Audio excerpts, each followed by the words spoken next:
नमो भगवते वासुदेवाय।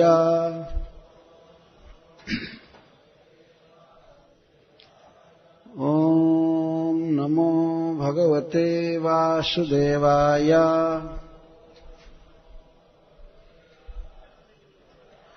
ॐ नमो भगवते वासुदेवाय।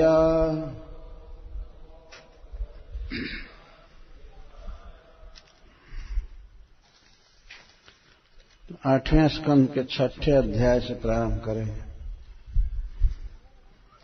श्री शुक उवाच एवं स्तुतः सुरगणैः भगवान् हरिरीश्वरः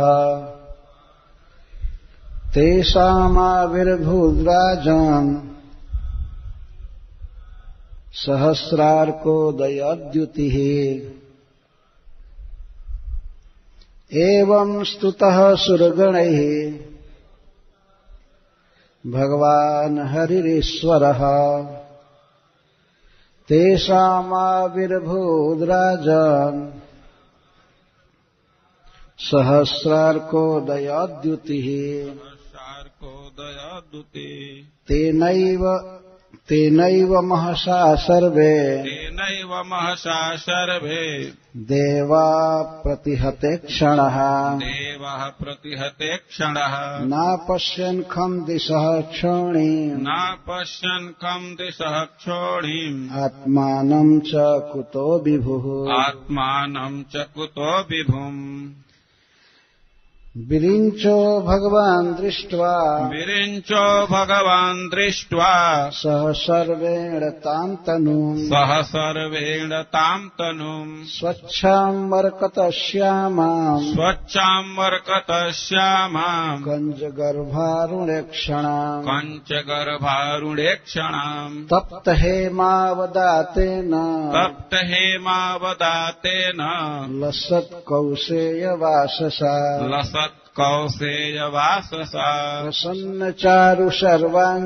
प्रसन्नचारु सर्वांगी सुमुखीं सुन्दरभ्रुवम् महामणिकिरीटेन केयूराभ्यां च भूषिताम् कर्णाभरणनिर्भात कपोल श्रीमुखाम्बुजाम्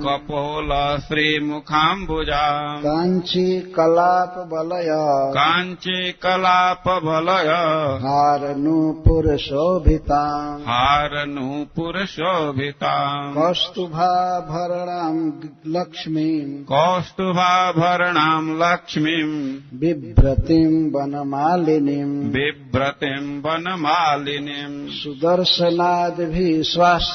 सुदर्शनादिभिः स्वास्त्रैः मूर्तिमद्भिरुपासिताम् तुष्टावदेव प्रवरः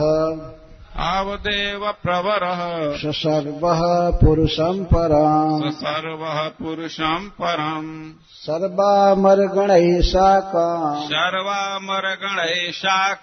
सर्वाङ्गैरवनिं गतैः ब्रह्मोवाच अजातजन्म स्थितिसंयमाय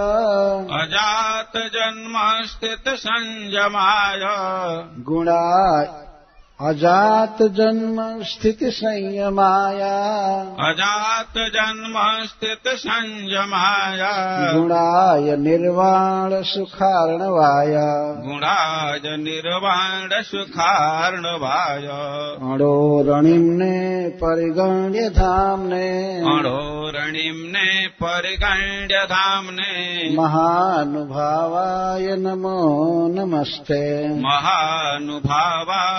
नमो नमस्ते। श्री शुक उवाच श्रील सुखदेव गोस्वामी ने कहा एवं इस प्रकार स्तुतः प्रार्थित सुरगणैः देवगणों के द्वारा भगवान सदैश्वर्य पूर्ण, हरि ही भक्तों का दुख हरने वाले, ईश्वर समस्त विश्व के नियंता, तेषां उन देवताओं के बीच में आविः अभूत प्रकट हो गए। राजन, हे महाराज परीक्षित, सहस्रार्कोदयोद्युति ही, ऐसा लगा जैसे कि हजारों सूर्य एक साथ उदित हुए हों।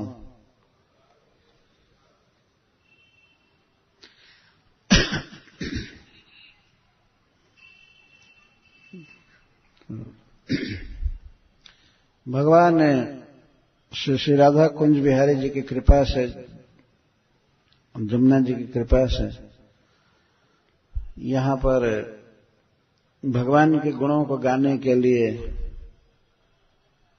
यह समाज इकट्ठा किया गया है, प्रचार किया गया। वास्तव में इस यज्ञ में, भगवान की गुणगाथा में अनेक लोगों का सहयोग है और अनेक भक्तों का आयोजन है। लेकिन देखा जाता है कि प्रचार किया जाता है तो केवल बोलने वाले का प्रचार किया जाता है।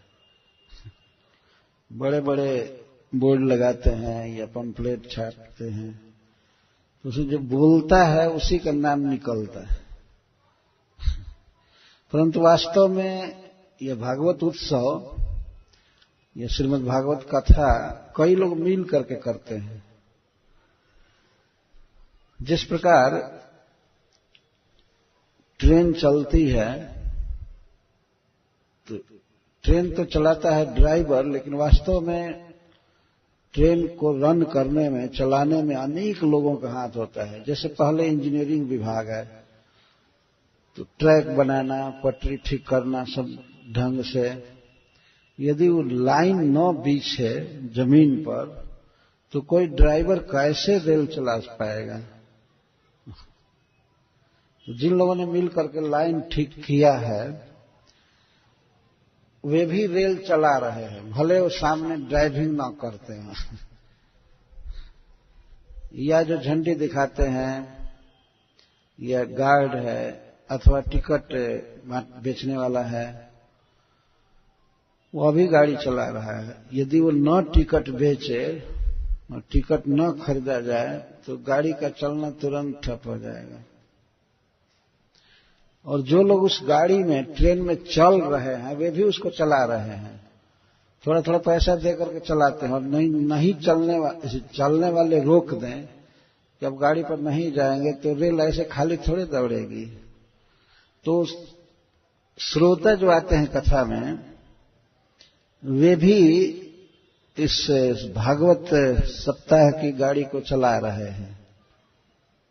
उनका भी उतना ही हाथ है जो आते हैं इस उत्सव में। तो जिन भक्तों ने आयोजन किया है और जिन भक्तों ने सहायता किया है कई प्रकार से, शरीर से, धन आदि से, और जो भी इस कथा में आ रहे हैं, आएंगे, उन सबको मैं धन्यवाद देता हूं और उन्हें भगवान श्री कृष्ण का आशीर्वाद प्राप्त हो, इस शुभ कामना करता हूं। मनुष्य जीवन का यही एकमात्र लाभ है कि भगवान श्री कृष्ण के गुणों का कथन किया जाए, श्रवण किया जाए और मनन किया जाए। इसी प्रयोजन की सिद्धि के लिए, इसी लाभ के लिए भगवान वेदव्यास देव ने श्रीमद् भागवतम ग्रंथ की रचना किया, उसको प्रकाशित किया।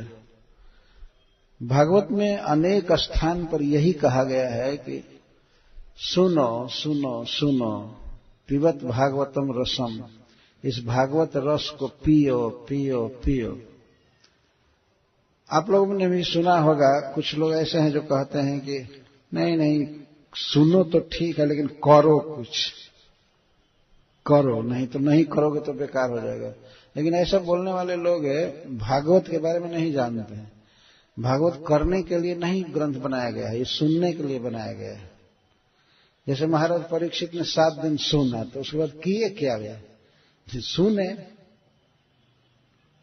अमृत किसी को पीने को मिले तो कोई व्यक्ति कहे कि देखो अमृत पियो, लेकिन ठीक से पचा करके शरीर में बल उत्पन्न करो। और अमृत पी रहा है वो अपने आप पचेगा और शरीर के पाचन संस्थान को भी मजबूत कर देगा। इस तरह से श्रीमद् भागवतम है। इसको केवल सुनने की आवश्यकता है, क्योंकि इसमें भगवान के गुण आते हैं। और कोई भी जीव जब कृष्ण के गुणों को सुनता है तो उसका सांसारिक आवेश कम हो जाता है और भगवान श्री कृष्ण में प्रीति बढ़ने लगती है। और ये प्रेम बढ़ना ही साध्य है, यही लक्ष्य है। इसीलिए हमारे भारतवर्ष में यह परंपरा ही है श्रीमद् भागवतम सुनने की। भले उसका रूप जो भी हो गया हो, परंतु भागवत के प्रति लोगों की बहुत श्रद्धा है। इतना व्यापक रूप से दूसरा कोई ग्रंथ न पढ़ा जाता है न सुना जाता है, ये आयोजन कर करके। तो हम लोग उसी साधना के लिए जुटे हैं। भगवान चैतन्य महाप्रभु कहते हैं 5 महासाधन में श्रीमद् भागवत के अर्थों का आस्वादन एक साधन है। 5 सबसे प्रबल भक्ति है, जैसे नाम संकीर्तन, श्री विग्रह की श्रद्धा से सेवा, मथुरावास और सजातीय वासना विशिष्ट भक्तों का संग तथा श्रीमद् भागवत का श्रवण, अर्थ का आस्वादन। 5 महासाधन इसको चैतन्य महाप्रभु ने कहा। तो हम लोग जैसे भगवान के नाम का जप करते हैं, श्री विग्रह की सेवा करते हैं, वो हमारी साधना है। तो इसी प्रकार हम लोग भागवत पढ़ते हैं, सुनते हैं साधना के लिए। यह कोई मनौती नहीं है, यह लौकिक क्रिया नहीं है, ये आत्मा के लिए बहुत बड़ा अमृत है, खुराक है। और भक्त लोग इसको जानते हैं, वे इसके रस को समझते हैं। तो यहां पर भगवान की एक लीला को कहने का प्रयास किया जाएगा। वैसे तो अनेक अध्यायों में है, विस्तार के साथ उसे कहना संभव नहीं है, क्योंकि यहां एक ही समय कथा होगी, शाम के समय। जब 2 सीटिंग में कथा की जाती है तब वो किसी तरह पूरा किया जाता है, लेकिन एक ही सीटिंग में होगी तो बहुत संक्षेप करना पड़ेगा। कथा इस प्रकार से है। एक बार देवराज इंद्र पथ में मिले। दुर्वासा मुनि वैकुंठ से आ रहे थे। बड़े बड़े भक्त वैकुंठ में भी जाते हैं और वहां से भगवान की इच्छा से वे आते हैं प्रचार करने के लिए, जैसे श्री नारद जी। तो इसी प्राकृतिक जगत में जो वैकुंठ है वहां दुर्वासा जी गए थे। वहां पर उन्हें भगवान की प्रसादी माला भेंट में मिली।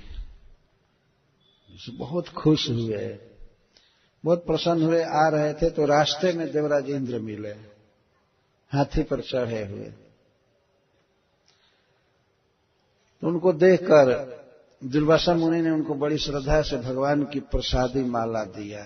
धारण करेंगे, विजयी होंगे, संसार पर ठीक से शासन करेंगे। क्योंकि माला जो भगवान की प्रसादी माला होती है, ये व्यक्ति को विजय देती है, आरोग्य देती है। धारण करना चाहिए। हमने देखा है कभी कभी लोगों को माला पहनाई जाती है, तुरंत निकाल देते हैं, और वो निकालने लायक माला भी होती है, क्योंकि भगवान की प्रसादी तो होती नहीं है। प्राय नेता लोग तुरंत लगाते हैं, निकाल देते हैं। तो वो ऐसे भी लगाने लायक नहीं होते, क्योंकि कोई भी व्यक्ति भोगता नहीं है। भगवान का प्रसाद लगावे तब तो ठीक है। तो देवराज इंद्र कुछ स्वर्ग के भोगों के अभिमान में थे। भगवान के प्रसादी माला का उन्होंने स्वागत नहीं किया। दुर्वासा जी ने उनको अर्पित किया माला, तो उस माला को लेकर चाहिए था कि देवराज इंद्र लगावे, लेकिन वो लगाए नहीं। ऐरावत हाथी के मस्तक पर डाल दिया, और वो ऐरावत एक एनिमल पशु वो माला को सूंड से लिया और पैर के नीचे कुचल दिया। दुर्वासा जी की आंखों के सामने ये घटना घटी तो उन्होंने शाप दिया देवराज इंद्र को, तुम तुरंत राज्य लक्ष्मी से भ्रष्ट हो जाओ। और इसके बाद यह समाचार असुरों के दैत्यों के समाज में फैला कि दुर्वासा जी ने इस तरह शाप दिया है। तब वे लोग आक्रमण किए देवताओं पर। दुर्वासा मुनि का शाप था और काल भी ऐसे बदलता रहता है, तो दैत्यों की शक्ति से देवता लोग बुरी तरह परास्त हुए। बहुत मारपीट पड़ी देवताओं पर, किसी के हाथ टूट गए, किसी के सिर फूट गए, कैसे कैसे। तो ये सारे देवता ब्रह्मा जी की शरण में गए। ब्रह्मा जी से रो रो करके अपनी दशा दिखा रहे थे कि हमको ये चोट है, वो चोट है, हमारा राज्य भी गया, सब गया, और असुर लोग हमको ऐसे मारे हैं, दैत्य लोग। तो ब्रह्मा जी बहुत दुखित हुए, क्योंकि मैनेजमेंट में हेड हैं और देखे कि अन्य जो ऑफिसर है सब मारे गए बुरी तरह से। तो ब्रह्मा जी कहे कि अच्छा ठीक है, चलो क्षीर समुद्र के तट पर भगवान से विनय करें। तो देवता लोग सब गए ब्रह्मा जी के साथ, और भगवान शिव भी गए। अब ये दोनों सहायक हैं, हेल्पर हैं, क्या करें। अन्य देवताओं की बहुत मरम्मत हुई थी, बहुत पीटे गए थे, रो रहे थे। तो ये दोनों ले गए क्षीर समुद्र के तट पर, एक प्रार्थना किए। ब्रह्मा जी ने प्रार्थना किया भगवान शिव के साथ मिलकर। उस प्रार्थना को सुनकर श्री भगवान प्रकट हुए। ये लोग क्षीर समुद्र में अंदर श्वेत द्वीप में नहीं जा सकते थे, तट पर रहकर प्रार्थना कर रहे थे। तो प्रार्थना पूरी हुई तो उसी के बाद सुखदेव गोस्वामी यहां कथा कहते हैं, जिसको मैं प्रारंभ कर रहा हूं। श्री शुक उवाच, सुखदेव गोस्वामी महाराज परीक्षित को कथा सुना रहे हैं, और उस सभा में बड़े बड़े लोग हैं। ब्रह्मांड के सबसे श्रेष्ठ लोग भागवत सुन रहे हैं। आपको सुनकर आश्चर्य होगा कि भागवत पढ़ाने वाले वेदव्यास देव स्वयं भागवत सुनने के लिए बैठे थे, और उनके भी गुरु श्री नारद जी वहां बैठे थे सुनने के लिए। वशिष्ठ जी बैठे थे, अत्रि जी, च्यवन, शरद्वान, अरिष्टनेमि, भृगु, अंगिरा, और भगवान परशुराम भी। और एक और विचित्र बात है, शुद्ध गोस्वामी ये कथा कहते हैं कि वहां पर जितने भी ऋषि आए थे सब अपने शिष्यों के साथ आए थे। जितने ऋषि मुनि थे, गुरु थे, वे सब अपने शिष्यों के साथ भागवत सुनने के लिए आए थे। यह भागवत का आकर्षण है। वे लोग ये नहीं कहे कि नहीं तुम आश्रम संभालो और मैं सुन करके आता हूं, चलो सब बंद करो, चलो। भागवत सुनने के समान और दूसरा कोई काम नहीं है वास्तव में।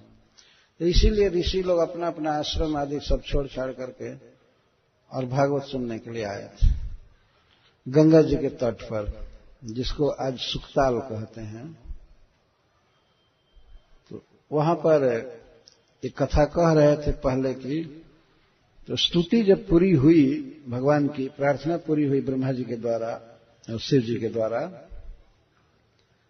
तब सुखदेव गोस्वामी यहां से कहते हैं, एवं स्तुतः सुरगणैः भगवान हरिरीश्वरः। इस प्रकार देवगणैः भगवान हरि ईश्वरः स्तुतः, इस प्रकार देवताओं के द्वारा भगवान की स्तुति हुई। श्री भगवान ने कि यहां तीन विशेषण दिए जा रहे हैं, भगवान, हरि और ईश्वर। भगवान का अर्थ है 6 ऐश्वर्यों से परिपूर्ण, अनंत ऐश्वर्य से, धन, बल, वैराग्य, सुंदरता, ज्ञान आदि, ये सब ऐश्वर्य हैं। तो श्री विष्णु इन सब ऐश्वर्यों से परिपूर्ण हैं। तो ऐसे प्रभु की जब स्तुति हुई तब वे आविः अभूत तेषाम्, उन देवताओं के बीच में ही भगवान प्रकट हो गए। ऐसा नहीं हुआ कहीं से आए हों, गरुड़ जी पर चढ़ करके हवाई जहाज की तरह लैंडिंग कर रहे हैं, वहीं पर प्रकट हो गए, भगवान प्रकट हो गए। तेषाम आविर्भूत राजन, हे महाराज परीक्षित, भगवान उन देवताओं के बीच में ही प्रकट हो गए। यहां पर श्री विष्णु को, कृष्ण को भगवान कहा जा रहा है। 6 ऐश्वर्यों से परिपूर्ण है, परम सुंदर है। यहां सुंदरता ही अभिप्रेत है और उनका तेज। और हरि, हरि का अर्थ होता है जो भक्तों के क्लेश को, दुख को हर लेते हैं और प्रेम देकर के उनका मन हर लेते हैं। इतना सुंदर है कि बांसुरी बजा करके या अपनी मधुर लीलाओं से समस्त जीवों को आकर्षित करते हैं, उनका मन हर लेते हैं, इसलिए उनको हरि कहते हैं। और अपने आश्रित के या जैसे तैसे भी कोई भी उनके संपर्क में आवे, केवल नाम का उच्चारण भी करे तो भगवान उसका दुख हर लेते हैं। उनका स्वभाव है हरति इति हरि, जो हर ले। क्या हर ले? सर्व अमंगल हरे, प्रेम दिया हरे मान। नाम का उच्चारण करने वाला या भगवान को प्रणाम करने वाला, भगवान का प्रसाद खाने वाला भगवान का प्रिय होता है और उसके किसी भी दुख को भगवान हर लेते हैं। और अपने सौंदर्य, माधुर्य, वेणु वादन आदि के द्वारा वे सभी जीवों का मन हर लेते हैं। इसीलिए उनका प्रसिद्ध नाम है हरि और ईश्वर। इसके साथ ही साथ भगवान की भक्ति करना आवश्यक है। ये ऑप्शनल विषय नहीं है, क्योंकि वे ईश्वर हैं। भजन नहीं करने पर फिर राहत नहीं रहेगी। वे कंट्रोलर हैं, सारे विश्व को जन्म देते हैं, पालते हैं और सबको अपने अधीन रखते हैं। इसीलिए उनको ईश्वर कहते हैं। ईश्वर का संस्कृत में अर्थ है, अंग्रेजी में कहें सो कंट्रोलर। सब पर कंट्रोल है भगवान का। तो गीता में ये कहते हैं कि मेरा भजन करो, मुझे प्रणाम करो, तो भीख नहीं मांग रहे हैं। ऐसे नहीं कि भगवान के धाम में कोई फैक्ट्री चल रही है और 2-4 हजार लेबर घट गए हैं तो कहते हैं मेरा भक्त बनो, मुझे समर्पण करो। नहीं, भजन करने पर खैरियत नहीं है, क्योंकि वे ईश्वर हैं, दंड दें। उनके ही प्रतिनिधि जमराज जी बहुत दंड देते हैं भक्ति नहीं करने वालों को। तो इस श्लोक में श्री विष्णु को भगवान, हरि और ईश्वर कह रहे हैं सुखदेव गोस्वामी। तो ऐसे प्रभु देवताओं के मध्य प्रकट हुए। तेषाम आविर्भूत राजन। हरि बोल। अच्छा, कोई बच्चों को खेलने मत दीजिए, उनको बैठाइए, शांति से सुने। तेषाम आविर्भूत राजन, उन देवताओं के बीच में श्री भगवान प्रकट हुए। इतना अपार तेज है श्री भगवान में, इतना तेज है कि श्रील सुखदेव गोस्वामी कहते हैं सहस्र अर्क उदय द्युति। हजारों सूर्य अगर एक साथ उगे और उनमें जितना तेज होगा, प्रकाश होगा, वैसा प्रकाश श्री भगवान से निकल रहा था, उनके श्री विग्रह से। सहस्र अर्कोदय द्युति, हजारों सूर्य के एक साथ उदय होने पर जो प्रभा फैलेगी, वैसा तेज। ऐसे वो तीखा तेज नहीं था, तीक्ष्ण नहीं था, लेकिन प्रकाश के माने में हजारों सूर्य के समान था, एक साथ उदित हो। अब देखते एक सूर्य उगता है तो कितना आलोक छा जाता है, प्रकाश छा जाता है। अगर 1000 सूर्य एक साथ उगे तो कितना प्रकाश होगा। ऐसा प्रकाश भगवान के उस परम सुंदर देह से निकल रहा था। ऐसे हैं भगवान। तेनैव महसा सर्वे देवा प्रतिहते क्षणः। उसी महान तेज से, महसा का अर्थ तेज से, महा ज्योति को कहता है। भगवान के उस महान ज्योति से, देह के प्रकाश से, देवा प्रतिहत ईक्षणा, उनकी आंखें बिल्कुल चौंधिया गई। इतना प्रकाश हुआ कि वे देख नहीं पाए भगवान को। नापश्यन खम दिशः क्षोणिम आत्मानं च कुतो विभुम। सुखदेव गोस्वामी कहते हैं कि इतनी आंखें चौधिया गई देवताओं की, प्रतिहत ईक्षण, उनकी दृष्टि हत हो गई ज्यादा प्रकाश के कारण। तवे नापश्यन खम, वे आकाश को नहीं देख सके। आकाश उन्हें दिखाई नहीं दे रहा था कैसा है, न दिशाएं दिखाई दे रही थी कौन किधर है क्या है। आकाश और दिशा और क्षण पृथ्वी भी नहीं दिखाई दे रही थी, जिस स्थान पर वो खड़े थे वो भी नहीं दिखाई दे रहे थे। तो फिर आकाश में, दिशाओं में और पृथ्वी पर स्थित दूसरे जीव कैसे दिखाई दे सकते थे। यहां तक कि आत्मा वे आंखें इतनी चौधियां गई कि वे अपने को भी नहीं देख रहे थे। तो कुतो विभुम, फिर भगवान को कहां से देख पाएंगे। जहां से प्रकाश निकल रहा है उसको कैसे देख पाएंगे। जब अपने को भी नहीं देख पाए उस प्रकाश के कारण आंखें चकचका गई, चौधियां गई इसको कहते हैं। तो किसी को नहीं देख पाए, अपने को भी। आत्मानम चक्षुतो विभुम। सुखदेव गोस्वामी कहते हैं कि जब अपने को भी नहीं देखे, आकाश को, दिशाओं को, पृथ्वी को और इन सब में स्थित जीवों को नहीं देख पाए तो कहां से भगवान को देखेंगे। केवल 2 व्यक्ति ठीक से देख रहे थे भगवान को, समर्थ थे देखने के लिए, भगवान ब्रह्मा जी और भगवान शिव। तो आंखें चौधी आ गई। इस तरह से श्रील सुखदेव गोस्वामी वर्णन करते। विरिंचो भगवान दृष्ट्वा सह सर्वेण ताम तनुम, ध्यान दीजिए, भगवान के उस तनु शरीर को भगवान विरिंच और सह सर्वेण, सर्व कहते हैं भगवान शिव को, तालाब भी स से लिखा जाता है उसको सर्व।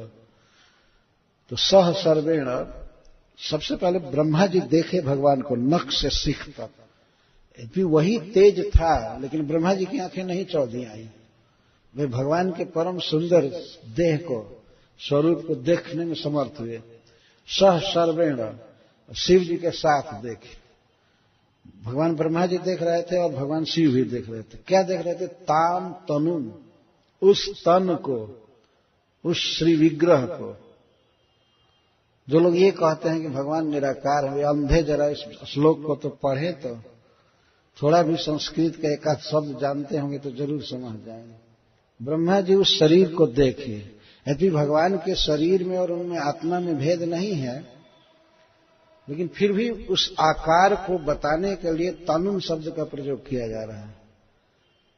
तो विरिंचो भगवान दृष्टवा सहसर्वेण ताम तनुम, उस ताम का अर्थ उस अनिर्वचनीय, जिसका वर्णन नहीं किया जा सकता, जिनमें अपार तेज है, अपार सौंदर्य है, ऐसे भगवत श्री विग्रह को, शरीर को विरंची ने देखा। और भगवान, क्योंकि वो भगवान है, समर्थ हैं ब्रह्मा जी, इसलिए भगवान का दर्शन करने में वो समर्थ हुए, देख सके। और शिव जी देखे। कैसा वो तनु था। तनु संस्कृत में स्त्रीलिंग है, इसीलिए भगवान का वर्णन यहां स्त्रीलिंग में किया जा रहा है तनु के अनुसार। तो भगवान का शरीर कैसा है। स्वच्छाम सुअच्छाम, ये अच्छ शब्द संस्कृत है। स्वच्छ मतलब सुअच्छ, बहुत सुंदर, बहुत सुंदर। क्या कहा जाए। पहला विशेषण दिया जा रहा है कि अत्यंत सुंदर। यहां अच्छा का अर्थ अत्यंत सुंदर। भगवान के प्रत्येक अंग की जो बनावट है, वो तो बनावट तो नहीं है, बना नहीं हुआ है वास्तव में, लेकिन उनके शरीर की गठन अद्भुत है। आंख या ललाट, भौहें या उनके केश, कर्ण, हाथ, पैर, कमर, वक्षस्थल, सब कुछ अद्भुत है। तो क्या किया जाए। किसी प्राकृत शब्द की सहायता से ही तो वर्णन किया जाएगा। तो सु अच्छा, अतिशय अच्छा, अतिशय सुंदर श्री विग्रह। कैसा रंग है। मरकत श्यामा, मरकत मणि के समान सांवला। मरकत मणि इसलिए कहा जा रहा है कि चमचम चमचम शरीर चमक रहा है। उसी शरीर से तो इतना तेज निकल रहा था, सूर्य जैसा। मरकत श्यामा, मरकत मणि नीला होता है, श्याम होता है, उस तरह से भगवान के शरीर का वर्ण था। मरकत मणि पर यदि कोई आवरण न हो, धूल आदि न हो, तो बहुत चमकता है, बहुत अच्छा लगता है। इस तरह भगवान का शरीर चमकता है शीशा की तरह। उसमें कोई भी व्यक्ति अपना मुंह देख सकता है। भगवान श्री कृष्ण के हाथ में, गाल में, पीठ में गोप बालक अपना चेहरा देखकर तिलक करते थे। उन्हें दर्पण की आवश्यकता नहीं होती थी, क्योंकि श्री कृष्ण का सब कुछ चमकता है। और कभी भी भगवान को कोई फोड़ा फुंसी घाव नहीं हुआ, कोई दाग नहीं है कहीं भी। केवल श्रीवत्स रेखा भगवान धारण करते हैं, वो रुमावली है, और कृपा करके भृगु जी का पद चिन्ह धारण करते हैं। बाकी भगवान के शरीर में कहीं कोई कटाव नहीं है। और संसार में ऐसा कोई नहीं है जिसका शरीर कहीं न कहीं कटा वटा न हो। अभी न कटे फिर भी बुढ़ापा में तो क्षीण हो ही जाएगा, लेकिन भगवान का जो श्री विग्रह वो नित्य है, सदा यौवन से युक्त रहता है। उसी से यौवन आता है, वो क्या यौवन से युक्त रहेगा। तो स्वच्छ मरकत श्यामा नील गर्भारूढ़क्षणा, वह तनु कैसी है, वो भगवान का वो श्री विग्रह कैसा है। कंज गर्भ, कंज का अर्थ कमल, कमल के गर्भ में भीतर जो सौंदर्य रहता है, वैसी सुंदर सुंदर आंखें भगवान की हैं। कंज गर्भ अरुण क्षण, आंखें कमल के समान हैं और आंखों में थोड़ी थोड़ी ललाई है, अरुणिमा है। कोमलता का वर्णन किया जा रहा है भगवान के आंख का और श्री विग्रह का, उसमें कमल के समान सुगंध निकलती है। भगवान के आंख से या कान से, हाथ से, चरण से चंदन, कस्तूरी और केसर और पद्म, ये चारों के सुगंध निकलते रहते हैं। तो आंखों से सुगंध आती है और सुकुमार, अतिशय सुंदर। इसीलिए श्रील सुखदेव गोस्वामी कहते हैं कंज गर्भारूढ़क्षणा। ब्रह्मा जी की आंखें हैं जो भगवान के रूप को देख रही हैं, और सुखदेव गोस्वामी का शब्द, आप लोगों ने देखा होगा मैच में कुछ लोग खेलते हैं और कोई रेफरी वर्णन करता जाता है, तो ब्रह्मा जी देख रहे हैं, भगवान शिव देख रहे हैं, और सुखदेव गोस्वामी वर्णन कर रहे हैं कैसे कैसे जब ब्रह्मा जी की दृष्टि पूरा सांवले शरीर पर पड़ रही है, रंग को विचार कर रहे हैं, तब वे कहते हैं मरकतश्यामा। जो आंखों पर दृष्टि गई भगवान ब्रह्मा जी की, तो वे कहते हैं कंज गर्भारूढ़क्षणा, कमल गर्भ है के समान अरुण इक्षणा, नेत्र वाले भगवान। तप्त हेमावदाते न लसत कौशेय वाससा। वस्त्र पर ध्यान जा रहा है ब्रह्मा जी का, शिव जी का। वस्त्र कैसा है? तप्त हेमावदाते न लसत कौशेय वासा। भगवान श्रीहरि पीत वस्त्र पहने हैं। कैसा पीला वस्त्र? तप्त हेम, तप्त कांचन के समान पीला पीला वर्ण। ये भगवान का स्वभाव है, वो पीत वस्त्र पहनते हैं। ये भूत प्रेत काला साला पहनते रहते हैं, सब काला है इस समय से। भगवान हमेशा पीत वर्ण का वस्त्र पहनते हैं। तो तप्त हेम आवदाते हैं। तप्त हेम, हेम में सोना, तप्त का अर्थ तप्त, तपाया हुआ सोना जैसे चमकता है पीला पीला, इस तरह से श्री भगवान का वस्त्र है। लसत कौशेय वस्त्र, बहुत सुंदर वस्त्र लगता है। भगवान के उस सांवले शरीर पर पीला वस्त्र बहुत सुंदर लगता है। कभी कभी वैष्णव लोग कहते हैं भगवान श्री कृष्ण क्यों पीला कपड़ा पहनते हैं? क्योंकि श्री राधा रानी के शरीर का रंग पीला है, तो उसकी याद करके भगवान श्री कृष्ण पीला पहनते हैं। तो यहां पर वर्णन हो रहा है लसत कौशेय वास, कौशेय कोश, रेशमी वस्त्र जो तपाए हुए सोने की तरह पीत वर्ण का है, बहुत सुंदर लग रहा है। इससे युक्त है भगवान। प्रसन्न चारु सर्वांगी, सर्वांगी, और भगवान के सारे अंग, चाहे आंख, नाक, कान, हाथ, जो कुछ भी है, ऐसा लगता है कि सारे अंगों से प्रसन्नता विकीर्ण हो रही है, फूट पड़ रही है। प्रसन्न चारु और अत्यंत सुंदर। शरीर का प्रत्येक अंग बहुत सुंदर है और सुंदरता के साथ ऐसा लगता है कि प्रत्येक शरीर से, प्रत्येक अंग से प्रसन्नता की धारा निकल रही है, बह रही है, प्रत्येक अंग से। जैसे इस समाज में देखा गया, मनुष्यों के समाज में, कि प्रसन्नता केवल चेहरे से कभी कभी व्यक्त होती है, लेकिन भगवान का प्रत्येक अंग प्रसन्नता, आनंद बिखेरता रहता है, क्योंकि वो आनंद घन है। सामरो घनश्याम तुम तो प्रेम के अवतार, वो आनंद निकलता रहता है, प्रेम निकलता रहता है भगवान से। प्रसन्न चारु, चारु का अर्थ सुंदर, भगवान के शरीर के प्रत्येक अंग प्रसन्नता बिखेर रहे हैं और अत्यंत सुंदर है, सर्वांगी। सुमुखिम, और मुख अतिशय सुंदर है, सुंदर मुख, सुंदर भ्रुवाम, और भौहें बहुत सुंदर। ब्रह्मा जी जैसे जैसे देख रहे हैं भगवान को, वैसे वैसे श्रील सुखदेव गोस्वामी वर्णन करते हैं। भौहें बहुत सुंदर हैं और मुख बहुत सुंदर। महामणि किरीटेन केयूराभ्याम च भूषिताम, महामणि किरीट, भगवान जो मुकुट पहने हैं वह मुकुट महान मणियों से बना हुआ है, बहुत मूल्यवान मणि से बना हुआ है। ये महामणि यहां कह करके अभी सोना या हीरा आदि से तुलना नहीं किया जा रहा है। महामणि, अद्भुत स्पिरिचुअल मणि।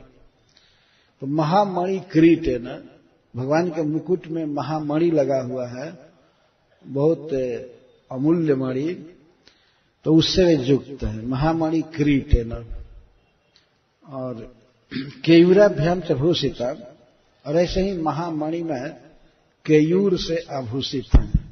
केयूर कहते हैं यहां पर जो गहना पहना जाता है केहनी के ऊपर, यहां पर इसको केयूर कहते हैं। तो केयूराभ्याम, भगवान के दो बाहें हैं, तो दोनों बाहों में केयूर पहने हुए, केयूराभ्याम च भूषिता, से भूषित है। प्रसन्न चारु सर्वांगी, कर्ण भरण निर्भातक कपोल श्री मुखाम्बुज। भगवान के मुख का वर्णन सुखदेव गोस्वामी करते हैं, क्योंकि ब्रह्मा जी फिर से भगवान के मुख को देखने लगते हैं। तो कर्णाभरण, भगवान के दोनों कानों में कुंडल झूम रहे हैं, दो कुंडल, एक एक कान में एक कुंडल, मकराकृत कुंडल से झूमते हैं। कि भगवान बहुत फुर्तीले व्यक्ति हैं। ऐसा नहीं है कि उनको घुटने में दर्द है तो उठ रहे हैं भार मान करके, बिल्कुल फ्रेश हैं। तो स्वाभाविक ही मुख का मूवमेंट करते हैं, इधर उधर देखना, इसे देखना, देवताओं पर देखना, फुर्तीले हैं, तो उसे कुंडल हिलता है। तो कर्णाभरण निर्भात, उससे चमचम चमकता है कुंडल, तो कुंडल की आभा भगवान के कपोल पर पड़ती है, गाल पर पड़ती है। तो इस तरह से चमकते हुए गाल से श्री है जिनके मुखाम्बुज पर, उनके मुखाम्बुज पर अतिशय सुंदरता और तेज आभा है। ऐसे मुख से युक्त भगवान का श्री विग्रह है। कांची कलाप वलय हार नूपुर शोभिता। अब समग्र शरीर का अवलोकन ब्रह्मा जी कर रहे हैं, तो श्रील सुखदेव जी वर्णन करते हैं। कांची कलाप, भगवान के कमर में कांची कलाप है। कांची कहते हैं सोने की बनी हुई करधनी, सोने की बनी हुई करधनी, कांची, कंचन सोना को कहते हैं। तो करधनी में कई लड़ियां हैं और कई छोटी छोटी घंटियां हैं, इसीलिए कलाप समूह शब्द का प्रयोग किया जा रहा है। कांची कलाप, अथवा स्वर्ण समुदाय ही सब हाथ में है, चरण में है, सोने के गहना, कहने का आशय ये है। पर ये नहीं समझना चाहिए कि यहाँ इस पृथ्वी का 3rd क्लास के 22 कैरेट का सोना भगवान पहनते हैं। नहीं नहीं, ये तो किसी काम का नहीं है। भगवान दिव्य जगत का स्वर्ण पहनते हैं, सब स्पिरिचुअल होता है। तो कांची कलाप करधनी बांधे हैं जिसमें अनेक लड़ियां हैं और इसके साथ वलय, वलय कहते हैं कंकण को, कंगन और हार, बहुत मूल्यवान हार लगाए हैं और नूपुर, चरण का गहना, पायजेब, शोभिता। इस प्रकार इन आभूषणों से भगवान अतिशय सुशोभित। कौस्तुभा भरणाम, और कौस्तुभ मणि का आभरण पहने हैं गले में, कंठ में। भगवान का कंठ कौस्तुभ मणि से आभूषित है। कौस्तुभा भरणाम लक्ष्मी बिभ्रतिम, और भगवान श्री लक्ष्मी जी को अपने वक्षस्थल पर धारण किए हैं। भगवान के बाएं भाग में कलेजा पर यहां पीत वर्ण की रुमावली है जहां श्री जी रहती हैं। भगवान ने उनको अपने वक्षस्थल पर स्थान दिया। प्रिया जी, लक्ष्मी जी उनको कलेजा के समान प्रिय है, इसलिए कलेजा के पास रखे हैं। ये भगवान से ये सूचित कर रहे हैं। तो लक्ष्मी बिभ्रति और वनमालिनी, और भगवान परम सुंदर फूल की माला लगाए हैं। हार तो रत्न का लगाए ही हैं, इसके साथ फूल की माला लगाए। सुदर्शनाद भी स्वास्त्र मूर्तिमद भी उपासिता, और सुदर्शन आदि चक्र, सुदर्शन आदि जो अस्त्र हैं भगवान के, जैसे कौमोदकी गदा, पांचजन्य शंख और सुदर्शन नाम का चक्र, तो ये सब मूर्ति धारण करके देवता के रूप में भगवान की सेवा कर रहे हैं। भगवान ने हाथों में ही सब नहीं लिए हैं, क्योंकि पहले दो भुजा का वर्णन है, दो भुजा से बात कर रहे हैं। श्री भगवान कभी भी दो भुजा के हो जाते हैं, चार भुजा के हो जाते हैं। तो यहां पर ये बता रहे सुखदेव गोस्वामी कि सुदर्शन आदि जो अस्त्र हैं भगवान के, वे मूर्तिमान होकर के सेवा कर रहे थे। मूर्तिमद भी रूपासता। तुष्टाव देव प्रवर सर्व पुरुषम परम सर्वा मरगणई साकम सर्वांगई रवनीम गतई। तो जब श्री ब्रह्मा जी और श्री शिव जी भगवान को इस तरह से देखे, तो वे दोनों भगवान श्री कृष्ण की, विष्णु की स्तुति करने लगे। और देवता भी धीरे धीरे उठे, वे लोग भी स्तुति करने लगे। लेकिन देवता पहले सभी गिरे हुए थे, प्रणाम कर रहे थे। सर्वामर गणै साकम सर्वांगई रवनीम गतई। और देवता भी स्तुति कर रहे हैं शिव जी के साथ, ब्रह्मा जी के साथ उठ करके। और देवता, ब्रह्मा जी, भगवान शिव और समस्त देवता, ये सब कैसे हैं? तो सर्वांगई अवनीम गतई, इनके सारे अंग पहले भूमि पर पड़े, अर्थात साष्टांग प्रणाम किए। सारे देवता और ब्रह्मा जी और भगवान शिव, ये भगवान हरि को साष्टांग प्रणाम कर। सर्वांगई अवनीम गतई, इनके सारे अंग अवनी पर गए हैं, पृथ्वी पर। जब इस प्रकार से भगवान को प्रणाम किया जाता है 8 अंग से, तो इसको साष्टांग प्रणाम कहते हैं। 8 अंग इस प्रकार से है कि दंड की तरह पृथ्वी पर पड़ जाना, इसको दंडवत प्रणाम कहते हैं। तो हाथ दोनों आगे रहता है, जो पृथ्वी पर सटा रहता है, और सिर भी पृथ्वी पर सटा रहता है। वक्षस्थल, घुटना और पैर दोनों पीछे जाते हैं। तो ये 5 अंग धरती का स्पर्श करते रहते हैं।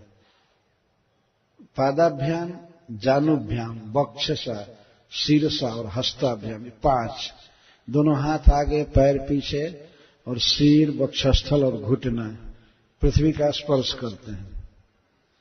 और इसके साथ ही वो भक्त पहले भगवान को आंख से देखता है प्रणाम के पहले, तो आंख से देख करके भी वो झुकता, प्रणाम करता है।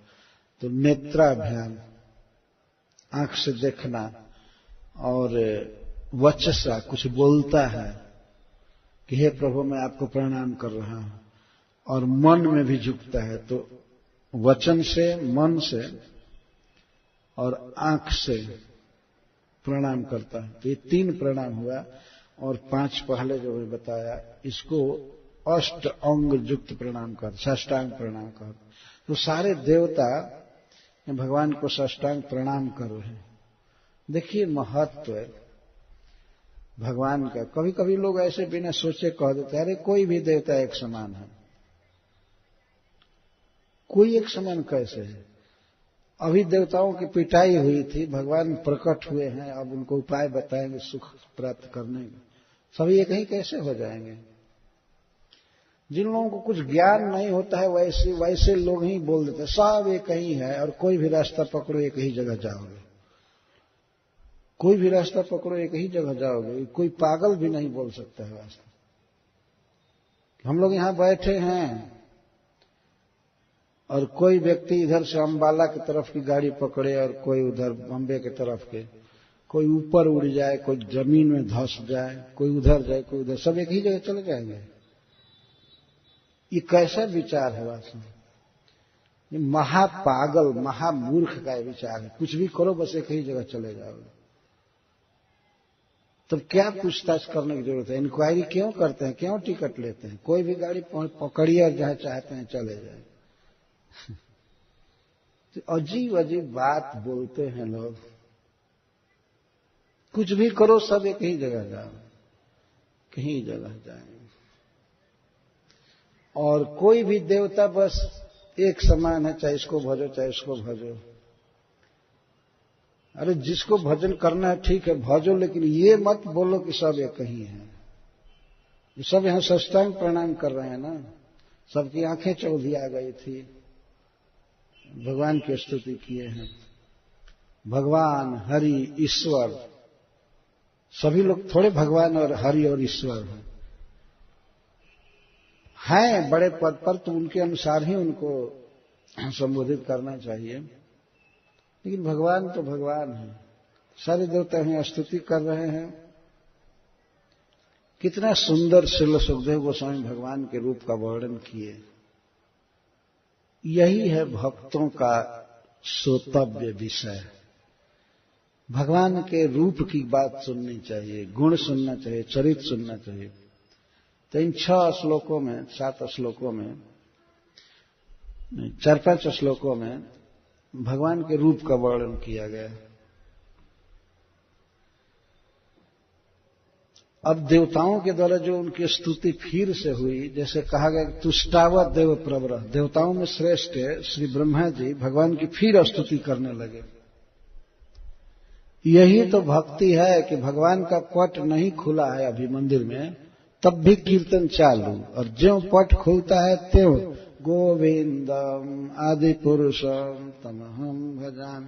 अरे भगवान चाहे पट के भीतर हो या चाहे प्रकट हो, भक्त का काम है कीर्तन करना। तो ब्रह्मा आदि देवता पहले भी कीर्तन किए थे जब भगवान प्रकट नहीं थे। वे कभी भी ये नहीं कहे कि भगवान निराकार है, वो प्रकट हो चाहे न हो। वो जानते हैं कि भगवान हैं और उनका दिव्य आकार है, सबसे सुंदर व्यक्ति है। आंखों के सामने नहीं थे, फिर भी कीर्तन गा रहे थे, हरे कृष्णा कृष्णा कृष्णा हरे हरे, हरे राम राम राम हरे हरे। तो ब्रह्मा जी, शिव जी, इंद्र और अन्य सब देवता भगवान का नाम गाते हैं, स्तुति करते हैं। आजकल के किसी आदमी को जो बिल्कुल पढ़ा लिखा मतलब धार्मिक चीज नहीं जानता है, उसको कहिए कि भगवान का नाम जपना चाहिए, तो वो कहेगा भगवान का नाम ही नहीं है, क्या जपेंगे? उसका कोई नाम नहीं है, उसका कोई रूप नहीं है। बस यही उपदेश होता है, यही बहुत भारी ज्ञान संसार में दिया जाता है। तो अब जप करने के लिए कहते हैं बोलो भगवान का नाम, तो वो कहता है वो नाम है ही नहीं भगवान का, क्या गाया जाएगा? लेकिन देवता तो सब गा रहे हैं, प्रणाम कर रहे हैं, भगवान की भक्ति कर रहे हैं। सबसे अधिक मूर्ख जीव जो है वो मनुष्य है। वास्तव ये भागवत में लिखा हुआ है। सबसे थर्ड क्लास का विचार और कम ज्ञान मनुष्य को होता है। भगवान के बारे में अनर्गल कल्पना करना, ये वो। ब्रह्मा जी तो कभी ऐसा तर्क नहीं करते, भगवान शिव कभी तर्क नहीं करते, वो रात दिन राम राम रटते रहते हैं। तुम पुनि राम राम दिन राते सादर रटहु अनंग आराती। तो यहां पर देवताओं के द्वारा भगवान के उस परम सुंदर रूप का दर्शन प्रस्तुत किया गया। सुखदेव गोस्वामी वर्णन करते हैं और रूप को देख करके कैसे कैसे भाव उत्पन्न हुआ, आंखों की क्या दशा हुई और किस प्रकार से मन में भक्ति उमड़ रही है भगवान के रूप को देखकर, उनकी स्तुति में बातें आ रही है। हमें आप श्रोता बंधुओं से, भक्तों से यही कहना है कि भगवान का यह रूप बिल्कुल सत्य है, सनातन है और यह अपरिच्छिन्न है। ब्रह्मा जी यही बात चालू करते हैं। ब्रह्मवाच अजात जन्म स्थिति संयमाय गुणाय निर्वाण सुखार्णवाय अणोरणिम्ने परिगण्य धाम्ने महान भावाय नमो नमस्ते। ब्रह्मा जी समस्त देवताओं के साथ भगवान को प्रणाम कर रहे हैं, भगवान का गुण गाते हुए। और सबसे पहले वे ये कहते हैं कि हे प्रभु, जो ये आपका रूप है, आपका जो स्वरूप है श्री विग्रह, यह नित्य है और यत्ता रहित है, अपरिच्छिन्न है। अपरिच्छिन्न का अर्थ इसकी कोई सीमा नहीं है, सर्वत्र व्याप्त है और सब कुछ इसी के भीतर है। दो बात इस श्लोक में कह रहे हैं। अजात जन्म स्थित संयमाय, हे प्रभु, आपका कभी जन्म नहीं है और आपकी कभी स्थिति नहीं है और प्रलय नहीं है। अजात जन्म स्थित संयमाय, अजात जन्म, अजात स्थिति, अजात संयम।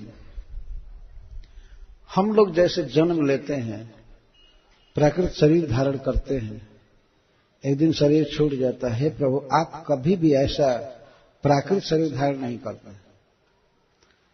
भगवान प्रकट होते हैं और उनका यदि वो जन्म कहा जाए तो वो जन्म दिव्य है। जन्म कर्म च में दिव्यम, अजात जन्म स्थित संयमाय। अभी अभी जो आप हम लोगों के समक्ष प्रकट हुए हैं, कौन कहेगा कि आप जन्म लिए हैं? जीवों जैसा या देवताओं जैसा आपका जन्म नहीं होता है, आप प्रकट होते हैं। क्यों? अगुणाय, आप अगुण हैं। आप प्रकृति के सत्व रज तम इन तीनों गुणों से परे हैं। आपका प्राकृतिक जन्म कैसे हो सकता है? जन्म, स्थिति या संयम, प्रलय, ये सब प्रकृति के गुणों के अंदर होता है, माया जगत में होता है। और अब माया के अधीश्वर हैं, गुणों से परे हैं। तो यदि भगवान पूछे तो मैं हूं क्या, मेरा स्वरूप क्या है, तब ब्रह्मा जी कहते हैं निर्वाण सुखार्णवाय। आप दुखहीन सुख के समुद्र हैं। संस्कृत में बाण का अर्थ दुख होता है। दुख, और दुख से जब मुक्ति होती है, दुख कोई न रहे, तो इसको कहा जाता है निर्वाण। जैसे भगवान बुद्ध ने कहा इसको निर्वाण, दुख नहीं हो। तो निर्वाण सुखार्णवाय, भगवान विष्णु दुख से शून्य सुख के समुद्र है, अर्णव है। दुख से विद्ध नहीं है भगवान का जीवन या भगवान की लीला या भगवान का स्वरूप।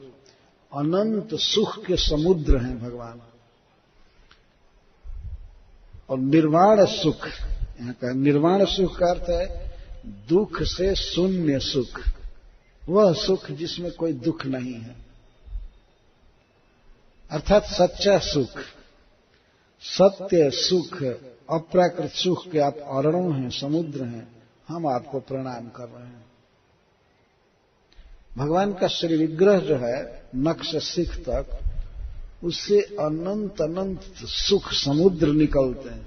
अनादिकाल से सुख ही निकलता रहता है। और दुखहीन सुख, जिसमें दुख मिश्रित नहीं है। इस संसार में ऐसा सुख किसी को नहीं मिलता है। कभी कभी सुख की अनुभूति होती है तो अनेक प्रकार के वो दुख से विद्ध रहता है।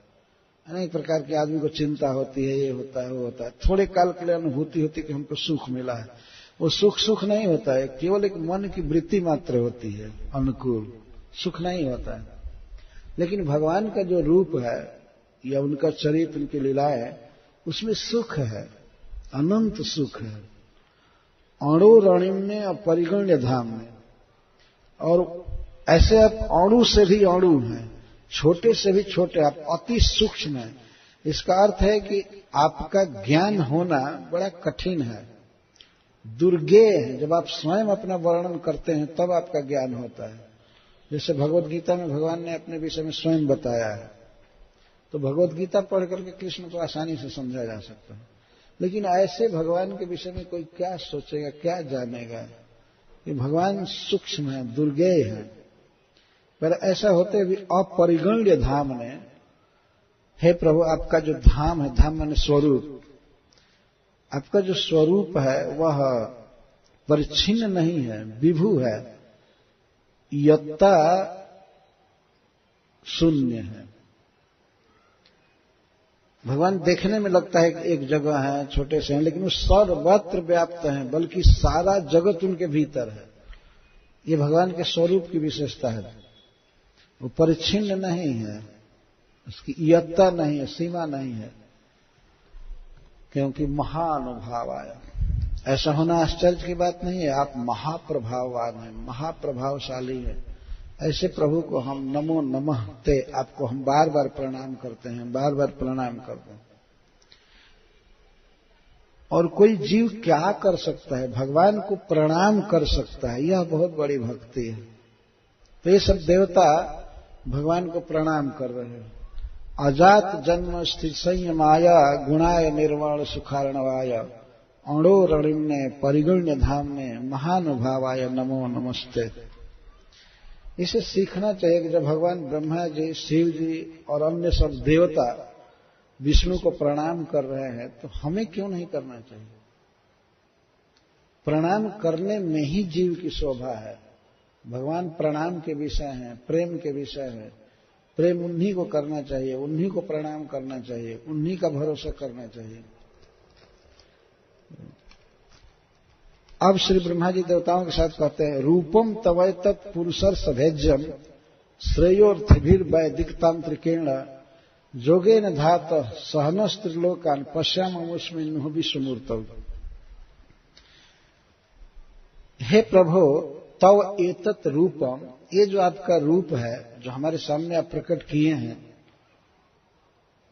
श्रेयोर्थिभि, जो लोग श्रेय चाहते हैं, कल्याण चाहते हैं, सुख चाहते हैं, उनके द्वारा इस रूप की सदा उपासना करनी चाहिए। यह जो रूप है यही पूज्य है, स्मरण का विषय होना चाहिए, पूजा का, भक्ति का विषय। तब एतत् रूपम, आपका यह रूप श्रेयोर्थिभि सदा इज्यम, श्रेय के जो अर्थी हैं, जो श्रेय चाहते हैं, मुक्ति चाहते हैं या भोग चाहते हैं या वैकुंठ चाहते हैं, उनको श्रेयोर्थी कहते हैं। प्रत्येक व्यक्ति संसार में सुख चाहता है, कोई ऐसा नहीं है जो दुख चाहता हो, श्रेय चाहता है। श्रेय का अर्थ है हित, सुख। तो जो लोग भोग चाहते हैं इस दुनिया का, या वैकुंठ चाहते हैं या मुक्ति चाहते हैं, उन्हें चाहिए कि वे आपके इस रूप का भजन करें। हे पुरुषर सभा, हे पुरुषोत्तम, आप पुरुषों में सर्वश्रेष्ठ हैं, आपका यह रूप ही भजनीय है, आप उपास्य हैं। तो सदा उपासना करनी चाहिए। कैसे उपासना करनी चाहिए? वैदिक तांत्रिकेण योगेन, वैदिक उपाय से या तांत्रिक उपाय से। वैदिक का अर्थ है भगवान का नाम कीर्तन आदि करना, कथा सुनना, इसको वैदिक मार्ग कहते हैं। और तांत्रिक मार्ग नारद पांचरात्र के द्वारा भगवान के श्री विग्रह की आराधना करना, मूर्ति स्थापित करके और विविध प्रकार से भोग लगाना, आरती करना, उनके लिए फुलवारी बनाना, रथ यात्रा निकालना, ये सब नारद पांचरात्र के अनुसार भगवान की उपासना है। और कीर्तन करना, भगवान के गुण सुनना, गाना, ध्यान करना, ये सब वैदिक मार्ग है। तो वैष्णव लोग दोनों से चलते हैं, वैदिक तांत्रिक वैदिक मार्ग से और नारद पंचरात्र आदि तंत्र ग्रंथ से। यहाँ तांत्रिक अर्थ आजकल का प्रसिद्ध है, सब तांत्रिक नहीं है। तांत्रिक अर्थ है यहाँ नारद पंचरात्र में जो वर्णन है, स्पष्ट वर्णन है कि किस तरह से भगवान का मंदिर बनाना चाहिए और भगवान की उसमें प्रतिष्ठा करनी चाहिए, और सुबह से शाम तक कैसे कैसे भगवान को भोग लगाना, विविध प्रकार से सेवा करना, मंदिर में उत्सव करना, इसको नारद पंचरात्र की विधि कहते हैं। तो वैदिक विधि और पंचरात्रिक विधि, चाहे जो भी हो, यही रूप उपास्य है और यह विभु है। हे प्रभु, हे विश्व विधाता, हम तो अपने साथ तीनों लोकों के जीवों को देख रहे हैं आपके भीतर। पश्यामि अमुष्मि नुह विश्वमूर्तौ। विश्व मूर्ति का अर्थ है कि विश्व जिनके मूर्ति में है। श्रीधर स्वामी जी अर्थ करते हैं, विश्वम मूर्तौ जस्य। ये सारा विश्व जिनके स्वरूप के अंदर है, मूर्ति में है, मूर्ति में कब रूप है, ये सारा विश्व भगवान श्री कृष्ण के भीतर है, इसलिए उनको विश्व मूर्ति कहते हैं। मम देहे गुडाकेश, भगवान ने गुडाकेश को, अर्जुन को कहा कुरुक्षेत्र में कि मेरे देह में देखो सारा विश्व ब्रह्मांड सब मेरे देह के भीतर है। और अर्जुन ने देखा भगवान के देह के भीतर ही सब कुछ था। तो इसलिए भगवान को विश्व मूर्ति कहते हैं। विश्व मूर्ति का अर्थ विश्व जिनके मूर्ति में है, जिनके रूप के भीतर है, उसको विश्व मूर्ति कहते हैं।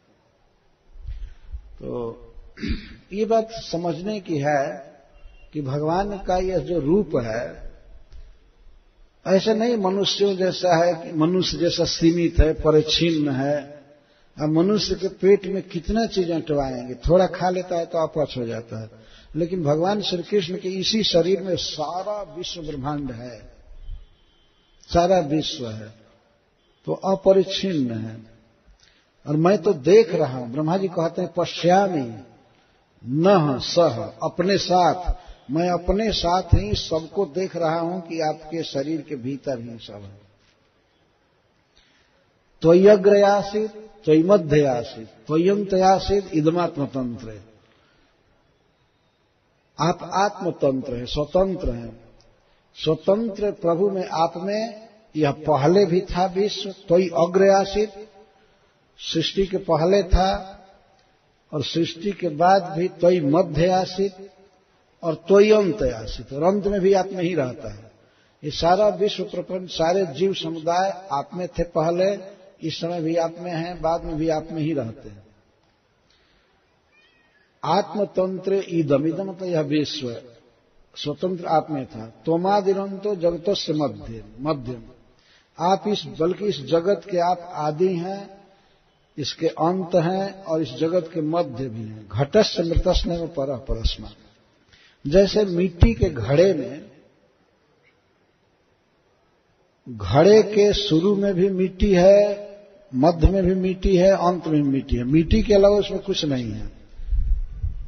तो इस जगत के भी आप ही कारण हैं। इसका अर्थ है कि आपकी शक्ति जगत के रूप में परिणत हुई है। बहुत फिलॉसफिकल टॉपिक है। घड़े के भीतर, बाहर, शुरू में, अंत में, मध्य में केवल माटी ही माटी है। तो वास्तव में भगवान की शक्ति परिणत हुई है विश्व के रूप में, किसी भी वस्तु के रूप में। ये ब्रह्मा जी कह रहे हैं कि मैं इसको जानता हूं, और इतना प्रामाणिकता के साथ कहते हैं कि मैं पश्यामि, मैं देख रहा हूं कि सारा जगत आप में है। इसलिए विद्वान लोग आपको इस जगत में भी देखते रहते हैं। तुम्माय यात्मा श्रया स्वयेदम निर्माय विश्वम तदनु प्रविष्ट।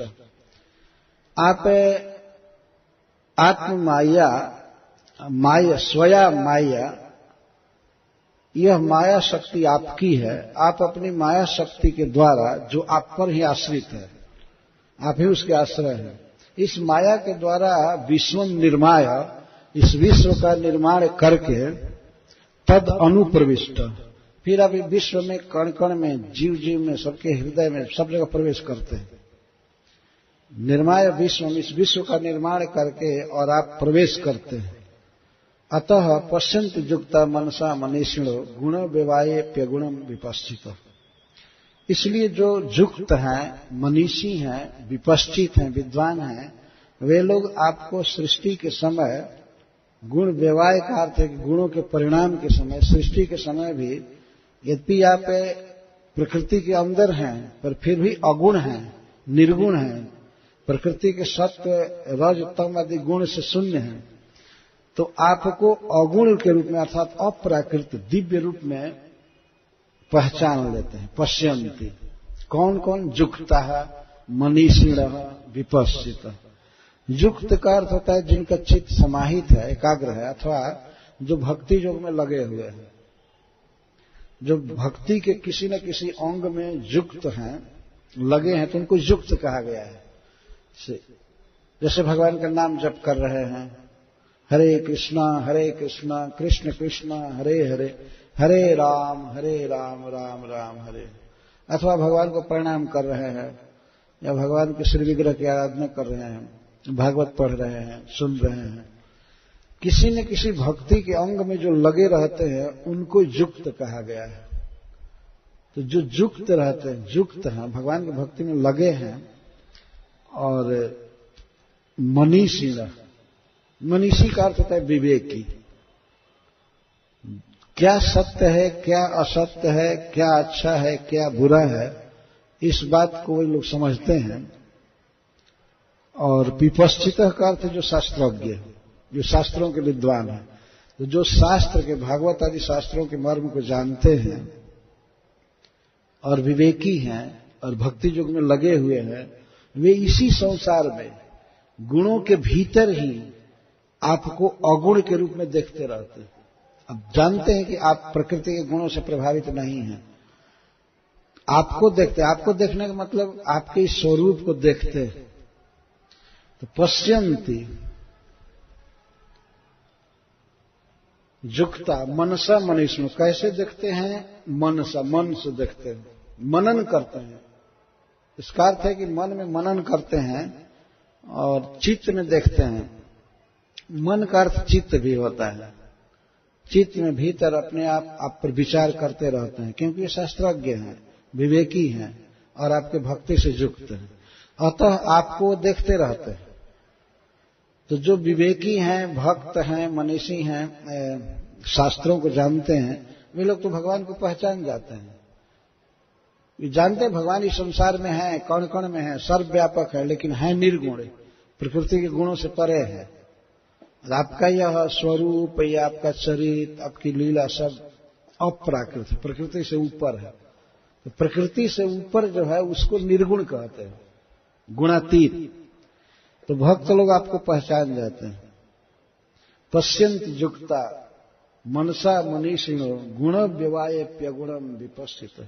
गुण व्यवाये अपि, गुण के परिणाम अर्थात सृष्टि होने पर भी वे आपको पहचान जाते हैं, समझ जाते हैं। ये पहले भगवान को कहा कि ये भगवान उपादान कारण है विश्व के, तो भगवान में विकार घटता है। विकार का अर्थ है कि कोई ऐसा सोचे कि जब भगवान जगत के रूप में बन गए हैं तो अब अलग नहीं होंगे। तो उसी का उत्तर इस श्लोक में दिया गया है।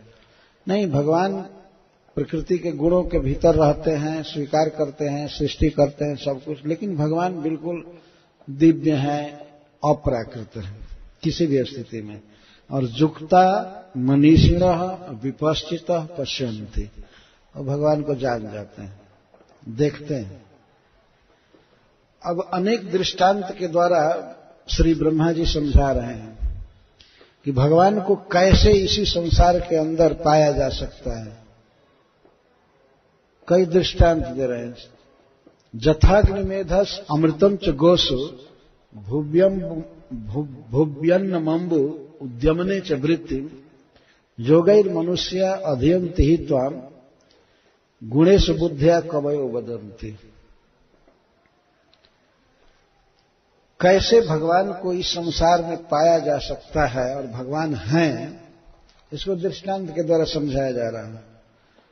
जथा अग्निम एधसी, जैसे एधसी अग्निम, जैसे ईंधन में, काष्ठ में अग्नि वर्तमान रहता है, परंतु कुछ उपाय करने से तब अग्नि प्रकट होता है।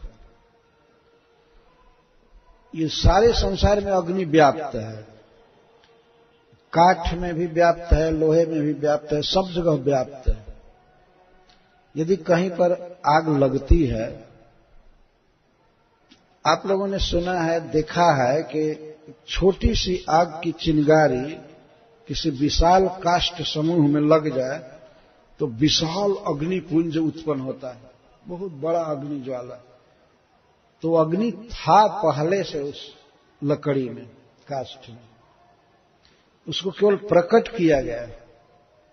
ऐसा नहीं कि पूरा आग ला करके बाहर से डाल दिया गया। अग्नि प्रकट किया जाता है, अग्नि है। तो उसी तरह से श्री भगवान इस जगत में हैं, सबके भीतर हैं, घट घट में हैं, कण कण में हैं, लेकिन उनको प्रकट करने का कुछ उपाय है, उनके दर्शन प्राप्त करने का उपाय है, और वो है भक्ति योग। भक्ति योग जब किया जाता है, भगवान का नाम जप किया जाता है, कीर्तन किया जाता है, तो भगवान प्रकट होते हैं। अन्यथा यदि उपाय मालूम नहीं है, मान लीजिए काठ बहुत है, जंगल भरा पड़ा है और सब कुछ है, और किसी व्यक्ति को पता ही नहीं है कि आग कैसे उत्पन्न किया जाएगा, उपाय नहीं जानेगा तो शीत का दुख भोगेगा और अंधकार में पड़ा रहेगा। मनुष्यों ने उपाय किया है आग को प्रकट करने के लिए, जैसे दिया सलाई बनाया है। तो दिया सलाई में, दिया सलाई के 2 सिरों पर कुछ मसाला लगा होता है और तीली के 1 सिरे पर मसाला रहता है। तो उस सिरे को मसाला से युक्त दिया सलाई के तरफ जब रगड़ते हैं तो आग उत्पन्न हो जाता है। आग वहां है ना, बाहर से आग नहीं लाया गया है। उस दिया सलाई के विशेष किनारे पर आग है और तीली के सिरे में भी आग है, तो दोनों को रगड़ने पर आग प्रकट हो जाता है। लेकिन यदि ये बात किसी को मालूम न हो कि कैसे आग उत्पन्न किया जाएगा, तो उस मूर्ख के लिए अग्नि निराकार है। तो कहेगा नहीं नहीं नहीं, अग्नि प्रकट किया ही नहीं जा सकता, कभी प्रकट नहीं किया जा सकता।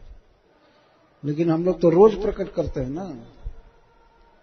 आग है और सर्वव्यापक है, लेकिन उसको प्रकट किया जाता है। यदि तीली को, दिया सलाई के उस तीली को आदमी दिया सलाई के साथ चुपचाप रख दे, तभी भी प्रकट नहीं होगा। या दिया सलाई में आग है ये कह दिया जाए और कोई व्यक्ति लगे उसको हथौड़ा से मार दे कि प्रकट होना ही पड़ेगा, या गाली दे, तो उसे तो आग प्रकट होगी नहीं।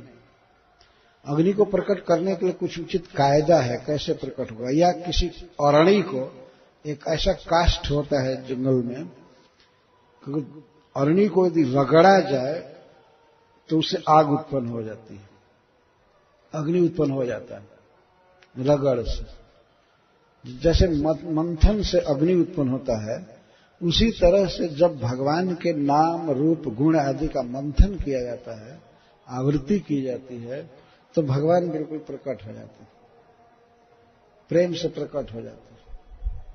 हरे कृष्णा कृष्णा कृष्णा हरे हरे, हरे राम राम राम हरे हरे। तो श्री ब्रह्मा जी यह पहला उदाहरण दे रहे, जैसे एधसी अग्नि, ईंधन से आग उत्पन्न किया जाता है, तो इस तरह से श्री भगवान प्रकट होते हैं। इसी शरीर में जो जीव है, इस जीव को हिलाने से या भगवान के श्री विग्रह का दर्शन करने से, भागवत सुनने से भगवान प्रकट होते हैं। जैसे हम लोग एक दूसरे के सामने बैठे ऐसे प्रकट होते हैं, पर उपाय होना चाहिए ना। मान लीजिए जाड़ा का दिन है, दिसंबर, जनवरी, फरवरी का महीना है, और कोई आदमी थर थर थर कांप रहा है और काफी उसके घर में ईंधन रखा हुआ है, पर वो बोका अग्नि उत्पन्न करना जानता ही नहीं है, तो मरेगा कि नहीं? वो ठंडा से मरेगा। हम लोग लोक में जाड़ा कहते हैं, और संस्कृत में जाड्य का अर्थ होता है जड़ता, मूर्खता। मालूम ही नहीं है आग उत्पन्न करने का तरीका, तो अब मरेगा। जाड्य भोगेगा, मूर्खता। लेकिन जो पश्चित हैं, विद्वान हैं, वो लोग जानते हैं। शास्त्र में लिखा गया कि भगवान का नाम जपो, भगवान मिलेंगे, तो वो जपते हैं। हरे कृष्णा कृष्णा कृष्णा हरे हरे, हरे राम राम राम हरे हरे। नहीं मालूम है तो दुख भोगेगा। हम लोग देखते हैं एक जीव है बानर, बानर को और सब बुद्धि है, लेकिन बानर घर बनाना बिल्कुल नहीं जानते।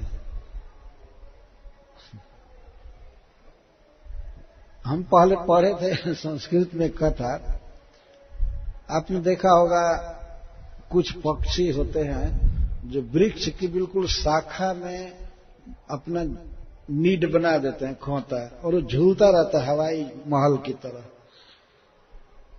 है ना। उनकी बुद्धि देखिए। उसमें वो कोठा भी बनाते हैं या बाथरूम जो भी होता होगा उसी में रहते हैं, और आंधी भी चलती है जोर से फिर भी वो झूलते रहते हैं, गिरते नहीं हैं। और साधारण पक्षी कहां कहां से लेकर के और अपना घर बना लिए, कोई कीचड़ का समस्या नहीं, नाली गटर निकालने का समस्या नहीं, और खिड़की केवाड़ का ऑर्डर देने की कोई जरूरत नहीं, सब कुछ बना लेते हैं। और वर्षा जब होती है तो वर्षा का पानी बाहर बाहर गिर जाता है, तो उसमें वे आनंद लेते हैं। बुद्धि है तब ना, घर बना लेते हैं। उसी पेड़ पर कुछ बानर चढ़े थे और वर्षा होने लगी तो वो थर थर थर थर थर थर कांपने लगे। तो एक बानर ने देखा कि पक्षी बहुत सुखी हैं, तो वो क्या किए कि और सब बानर शाखाओं को पकड़कर खींच करके और उनका घर नोच नाच करके फेंकने लगे। पर उसको नोचने से तो तुम्हारा जाड़ा तो जाएगा नहीं। इसी तरह से मरते रहते ठंडा में। एक दिन की सत्य बात बता रहा हूं, मैं वृंदावन में देखा 8-10 बानर ऐसे थोक जमा थे सीढ़ी पर केशव कुंज में। ऐसे आपस में शायद उनके परस्पर के देह की गर्मी से कुछ उनको गर्मी मिल रही होगी, तो ऐसे बैठे थे। तो मैं गया तो मुझे दया आ गई, मैं उनके पास एक कंबल, पुराना कंबल था, वहां फेंका कि उस पर ये लोग बैठेंगे। सब बैठेंगे। तब तक तो बाद में देखा तो वो उसको नोच नाच कर खींच खाच कर फाड़ फूड़ करके सब खत्म। उस पर बैठे नहीं और ठंडे पत्थर पर बैठे, तो कोई बुद्धि नहीं है। ऐसे ही जो निराकार कहते हैं ना, इन लोगों को बुद्धि है नहीं कि कैसे भगवान को देखा जा सकता है, कैसे भगवान को पाया जा सकता है। तो ब्रह्मा जी अग्नि का उदाहरण दे रहे हैं कि अग्नि को जैसे उपाय द्वारा प्रकट किया जाता है, तो इस तरह से भगवान को भक्ति योग के उपाय से प्रकट किया जाता है। और वो प्रकट न भी हो तभी भक्त लोग तो उनको देखते हैं कि हैं। जैसे मान लीजिए कोई आपका स्वजन कहीं विदेश में है, भले यहां न हो, तो इतना विश्वास है ना कि वो है, उसकी आंखें ऐसी हैं, उसकी भाषा ऐसी है, वो ये खाता है, ये पीता है, इस काम में उसकी रुचि है। ऐसा तो नहीं कह देता है कि नहीं दिखाई पड़ता है इसलिए निराकार। ये देखिए बुद्धि, नहीं दिखाई पड़ रहा है इसलिए निराकार है। ऐसे कहना ये कोई ज्ञान का द्योतक नहीं है, केवल मूर्खता ही साबित होती है। तो जथाग्निमेधस अमृतम च गोसु, और जैसे गोसु गायों में अमृतम घी या दूध, गाय का दूध या गाय का घी अमृत माना गया है। अमृतम वही आज्यम, संस्कृत में कहा गया है कि गाय का घी ही इस पृथ्वी पर अमृत है। तो सुखदेव गोस्वामी कहते हैं जैसे गौओं में अमृत निकाला जाता है उपाय द्वारा, गाय से अमृत निकालने का, दूध निकालने का और दूध से घी निकालने का कुछ उपाय है ना। गाय को गाभिन होना चाहिए, वो बच्चा देगी। जब गाय बच्चा देगी तो बच्चे के लिए उसके थन में दूध बन जाता है अपने आप।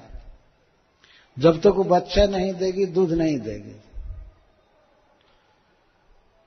तो उसके कुछ चिन्ह होते हैं। गाय ऋतुमती होती है, गर्भ धारण करना चाहती है, उसकी कुछ बोली, उसके एक्शन से पता लग जाता है कि यह गर्भ धारण करना चाहती है। तो उस गाय को पालने वाला व्यक्ति ले जाता है साढ़ के पास और गर्भ धारण करती है। गर्भ धारण करने के बाद उसके थन में दूध आता है और बच्चा जन्म लेता है। तो बच्चे को पिलाने के लिए वो थन सामने करती है, तो बच्चे का मुख लगने से वो पहना जाती है, दूध स्नेह से देने लगते हैं। तो उस समय कोई व्यक्ति उस दूध को निकालता है। जब दूध को निकालता है तो इस तरह से अमृत मिला, और फिर दूध को जामुन दे करके, गर्म करके जामुन दे करके दही बनाना, दही से को फिर मथना, तो उसे घी निकलता है। ये उपाय है। घी सब जगह व्याप्त है दूध में, और गाय में दूध सब जगह व्याप्त है। लेकिन गाय से दूध प्रकट करने का उपाय होना चाहिए ना। तो कुछ ऐसे मनुष्य हैं इस संसार में जो गाय को काट करके खून ही निकालते हैं, उसी में उनकी रुचि है। लेकिन अब इस तरह से मान लीजिए कोई गाय का दुरुपयोग करे, गाय के महत्व को न समझे और गाय काटे और कहे नहीं इसमें दूध है ही नहीं, इसमें दूध है ही नहीं, इसमें तो केवल मांस और खून है। मांस और खून ही नहीं है, उसमें दूध है, उस अमृत जिसको कहते हैं, और उस दूध को देने में गाय को प्रसन्नता होती है। तो इस तरह से गाय को चराना, खिलाना, पिलाना और इसके बाद तब वो दूध देती है। तो बुद्धिमान लोग इस उपाय द्वारा गाय से दूध प्राप्त करते हैं और दूध से घी प्राप्त करते हैं। परंतु मान लीजिए मनुष्यों के अलावा दूसरे जीव किसी को कला मालूम नहीं है, अगर उनको गाय का दूध दे भी दीजिए तो घी बना ही नहीं पाएंगे। कोई भी पशु, बानर, सानर, ये सब दूध सब घी बना नहीं पाएंगे। है सब कुछ, दूध दिया गया है, गाय भी है, तो उसे दूहना नहीं जानते या उसे उसकी गाभिन होने की भावना को समझ ही नहीं सकते, उसकी आवाज को नहीं समझ सकते, उनको दूध प्राप्त नहीं होगा। और दूध दे दिया जाए तो घी प्राप्त नहीं कर पाएंगे। परंतु इसका मतलब यह नहीं है कि घी नहीं है, घी है दूध में, उपाय चाहिए। उसी तरह इस संसार में कण कण में, सबके हृदय में श्री कृष्ण है, भगवान है, परंतु उनको जानने का, उनको प्रकट करने का, उनको गलवाही देने का, उनके साथ चलने का कायदा चाहिए। वो कायदा शास्त्रों में दिया गया है और भक्तों को इसका अनुभव होने लगता है कि हाँ भगवान है और वे बड़े प्रेमी हैं, उनको देखा जा सकता है, सुना जा सकता है, उनकी बातें वे सुनते भी हैं, देखते भी हैं। प्रैक्टिस कम से कम करते हैं कि अभी से भगवान को मंदिर में देखने का प्रैक्टिस करते, अभी से। गाते इतना सुंदर मुकुट है भगवान का, मोर मुकुट, करोड़ों कामदेव से भी अधिक सुंदर है। वेणुम क्वणंतम, बांसुरी बजाते हैं, नूपुर बांधते हैं, गाय चराते हैं। ये सब भगवान को जानने का शुरुआत है, इस तरह से जाना जाता है। तो गायों से जैसे अमृत प्राप्त करते हैं मनुष्य उपाय द्वारा, तो इसी प्रकार उपाय द्वारा, भक्ति योग द्वारा भक्तजन भगवान को इस गुणमय जगत में ही पा जाते हैं। जथाग्निमेधस अमृतम च गोसु भूवि अन्न मम्बु द्यमने च वृत्ति। और भूमि में, धरती में अन्नम, उपाय द्वारा अन्न प्राप्त किया जाता है। पृथ्वी में सर्वत्र अन्न भरा पड़ा है, भोजन है, फल है, सब्जी है, साग है और गेहूं, चना, चावल, ये सब धरती में है। लेकिन जो लोग उपाय जानते हैं, जैसे कृषि आदि कर्षण करते हैं, खेत को जोतते हैं, सींचते हैं, बीज डालते हैं कई प्रकार से, तो इस तरह से लाखों करोड़ों टन गल्ला पैदा करते हैं हर एक साल, करते हैं ना। पृथ्वी में है, लेकिन पृथ्वी को कोई जोते ना, खेती ना करे और केवल जमीन खोदना चालू करे, कहे कि इसमें लोग कहते हैं कि बहुत गेहूं है, सरसों है, मैं खोद करके प्राप्त करूंगा। तो खोदता जाएगा तो कुआं हो जाएगा, गड्ढा हो जाएगा, पानी मिलेगा, लेकिन गेहूं तो मिलेगा नहीं, क्योंकि वो उपाय नहीं है। गेहूं प्राप्त करने का या अन्न प्राप्त करने का कुछ उपाय है। तो आदमी उपाय करता है तो कितना कितना टन अनाज मिल जाता है। मनुष्यों का या पशुओं का परवरिश होता है, सब चल रहा है। पृथ्वी में सब कुछ है, जहां भी जाए पृथ्वी में गेहूं है, चना है, सरसों है, मटर है, लेकिन उसको प्रकट करने का क्या उपाय है? खेत को जोत करके, सिंचाई करके और उसमें उस चीज का बीज डालें। तो एक बीज 50 बीज लेकर के आता है, ये उपाय है। और वैसे अनावरण रूप से सामने खोदते जाइए तो एक दाना भी नहीं मिलेगा। तो इस तरह कोई मनुष्य भगवान के बारे में जानने का प्रयास करता है, लेकिन उसको कायदा मालूम है नहीं, कुछ कायदा मालूम नहीं है कैसे भगवान को पाया जाएगा। बस जानता है कि हाँ भगवान है, तो शुरू में सुन लेता हाँ भगवान निराकार है। तो निराकार है तो पाओगे क्या? तो वो क्या पाओगे? तो पाए ही हो ना। जब निराकार ही मान रहे हो तब तो ऑलरेडी मिला ही हुआ है, या नहीं मिले हुए को ही मिला हुआ समझ रहा है आदमी।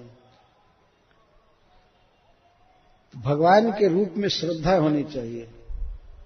गजेंद्र स्तुति में गजेंद्र जी कहते हैं भगवान से, दुदृक्षवो जस्य पदम सुमंगलम विमुक्त संगा मनयः सुसाधव चरंत लोक व्रतम व्रणम बने तस्य भूता सुहृदः समय गति। जिनके चरण कमल को, जिनके रूप को देखने की लालसा वाले लोग अलोक व्रत का आचरण करते हैं और वन में चले जाते हैं। दिदृक्षवो जस्य पदम सुमंगलम, वह बहुत बड़ा भाग्यशाली व्यक्ति है जिसे भगवान के रूप को देखने की लालसा है, उसको दिदृक्षा कहते हैं। दिदृक्षवो जस्य पदम सुमंगलम विमुक्त संगा मनयः सुसाधव। पहले तो इच्छा चाहिए भगवान से मिलने की और भगवान के उस सुंदर स्वरूप को देखने की, उनका आलिंगन करने की, उनके चरण को टच करने की, सब इच्छा चाहिए। तो शुरू में ही ये मान लेंगे कि भगवान का कोई रूप ही नहीं है, तो इच्छा क्या खाक होगी? क्या इच्छा होगी? ये कोई ज्ञान है? आप में से मान लीजिए किसी को खबर आवे अपने गांव से, फोन आवे और फोन पर कोई कह दे आपकी स्त्री निराकार हो गई आज, तो अब क्या प्रेम रहेगा? तो साकार स्त्री है तो अच्छा है, भगवान से भी अच्छा है, क्योंकि कम से कम फोन करेंगे तो उसका रिस्पांस तो देगी ना। लेकिन ये निराकार किस काम आएगा? किस दिन काम आएगा? कब बात करेगा? वो मरेगा भक्त तब भी आएगा कि नहीं, कोई ठीक नहीं है ना? क्या काम आएगा? न समाचार पूछेगा और न तो कोई पैसा देगा, या न पानी का पूछेगा, न भोजन देगा, कुछ नहीं। कैसे लोगों को ये पसंद पड़ता है समझ में नहीं आती है बात। तो कैसा दिमाग है, और इसी में तीसरी हो जाती है, बस भगवान का रूप नहीं है, यही बहुत भारी ज्ञान हो गया। केवल निगेशन करना, निगेटिव बात बोलना, ये कोई ज्ञान थोड़े है। अरे भगवान के बारे में बोलना चाहिए, उसका मुख कैसा है, चरण कैसा है, उसके रिलेटिव कैसे है, भगवान की पत्नी कैसी है, भाई कैसा है, उसकी लीलाएं कैसी है, घर कहाँ है, एड्रेस क्या है, इसको ज्ञान कहते हैं। उसका कोई रूप नहीं है, उसका कोई नाम नहीं है, उसको कोई जान ही नहीं सकता है, तो फायदा क्या है? और जान ही नहीं सकता तो तुम क्यों जानने का प्रयास कर रहे हो? तो जान ही नहीं सकता है, अलख निरंजन, उसको कोई लख ही नहीं सकता है, लख ही नहीं सकता तो मरो इसी तरह से सोच सोच करके। लेकिन यहां तो साफ भगवान को लक्षित कर रहे हैं, आंखों से देख रहे हैं ब्रह्मा जी, और भगवान के रूप का गुण गा रहे हैं। और वो कहते हैं इसी रूप को उपाय द्वारा देखा जा सकता है, जैसे अन्न प्राप्त किया जाता है खेती करके। कितना सुंदर उदाहरण दे रहे हैं। पृथ्वी में है अन्न, उपाय द्वारा प्रकट होगा। उपाय का अर्थ है खेती करना, कृषि करना, उसके द्वारा उत्पन्न होगा। तो इसी तरह से भगवान को प्रकट करने के लिए उपाय चाहिए, और उपाय में सबसे बड़ा उपाय है भगवान के नाम को बोलना। हरे कृष्णा कृष्णा कृष्णा हरे हरे, हरे राम राम राम हरे हरे। और भगवान की कथा सुनना, भगवान की पूजा करना, ऐसे भगवान दिखाई पड़ते हैं।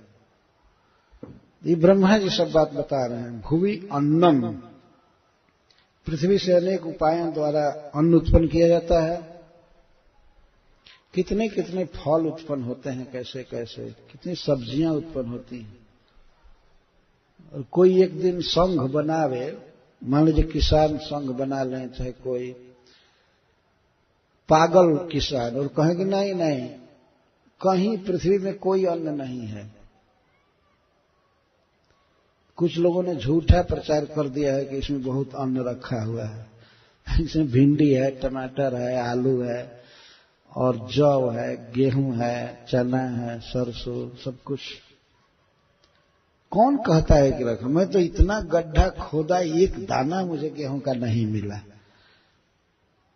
और मान लीजिए ये संघ बनाकर कहें कि पृथ्वी में अन्न नहीं है,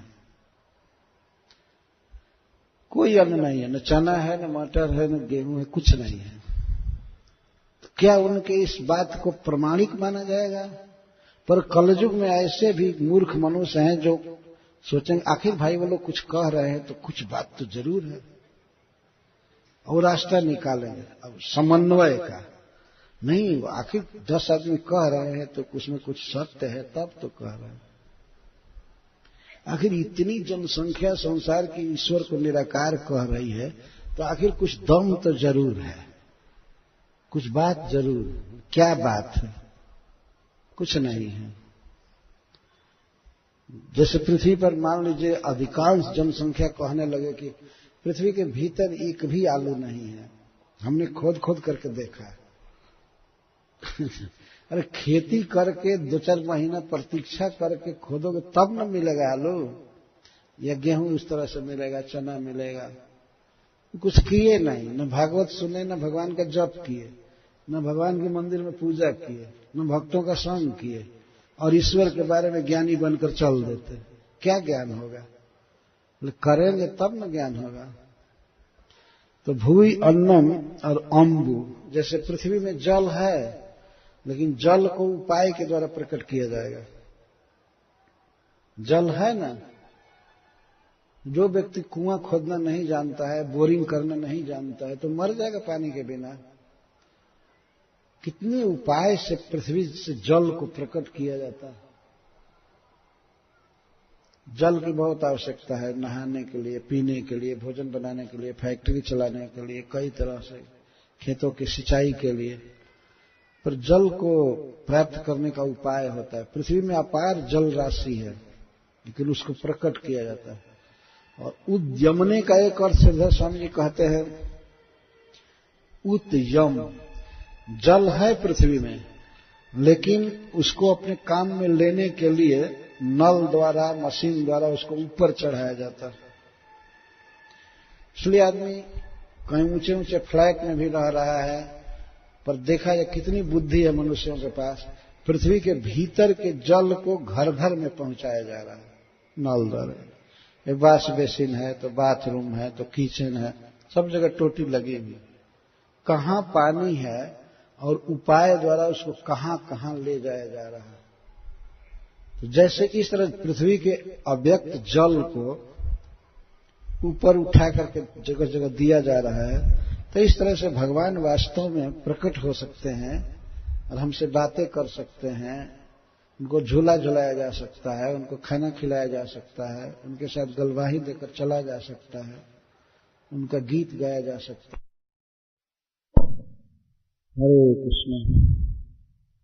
तो श्री ब्रह्मा जी भगवान शिव के साथ मिलकर श्री भगवान के साक्षात्कार और करने का विधान, उपाय वर्णन कर रहे हैं। भगवान को प्राप्त कर लेते हैं उपाय द्वारा। 9 उपाय है भगवान को प्राप्त करने के, जिसे नवधा भक्ति कहते हैं।